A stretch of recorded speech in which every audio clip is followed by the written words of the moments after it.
সত্যিকার অর্থে জসীমউদ্দিন ছিলেন একজন দেশপ্রেমিক মানুষ। কবিতা আসলে মুখস্থ না, মন দিয়েও অনুধাবন করতে হয়। কবর কবিতা শতবর্ষ উদযাপন করতে যাচ্ছি। আমাদের ছাত্রছাত্রী যারা আছে তাদেরকে বলবো, কবিতা আসলে মুখস্থ না, মন দিয়েও অনুধাবন করতে হয়, তাহলে না মনে থাকবে দীর্ঘদিন, তাছাড়া মনে থাকবে না। ওই পরীক্ষার জন্য পড়লাম, লিখে আসলাম। সত্যিকার অর্থে জসীমউদ্দিন ছিলেন একজন দেশপ্রেমিক মানুষ।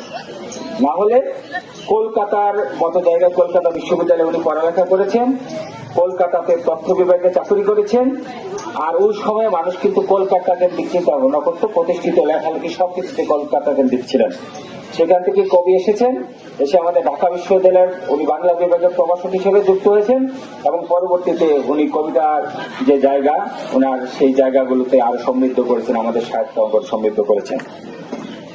আমরা কয়েকটি বিষয় এসেছে, আমি একটু বলি। প্রথমত হচ্ছে যে আমরা কবর কবিতা শতবর্ষ উদযাপন করতে যাচ্ছি এবং সেখানে কবি যে কবর কবিতা নিয়ে বিশিষ্টজনরা লেখা দিবেন, আমরা জসীম ফাউন্ডেশন থেকে সেটা প্রকাশনার ব্যবস্থা করব।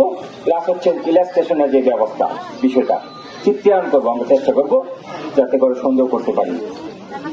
পাশাপাশি আরেকটি কবি যদি সৃষ্ট কবির রচনা, এগুলো যদি আমরা আমাদের ফরিদপুরের লাইব্রেরিতে, যে লাইব্রেরিগুলো বলবো যে আমাদের অনেক সমৃদ্ধ লাইব্রেরি আছে, সেই লাইব্রেরিতে এগুলো যদি স্থান না পায়, মানুষ যদি পড়তে না পারে, মানুষের মধ্যে প্রচারণা না করতে পারি, তাহলে শুধুমাত্র একটি দিবস দুইবার আমরা এখানে বসে উদযাপনের মাধ্যমে কবির সৃষ্টকে, কবিকে শ্রদ্ধা কিন্তু যথাযথভাবে আমরা জানতে পারবো না। তো আমি বলবো, যারা বিশেষ করে আছেন এই শিল্প সংস্কৃতির সাথে আছেন,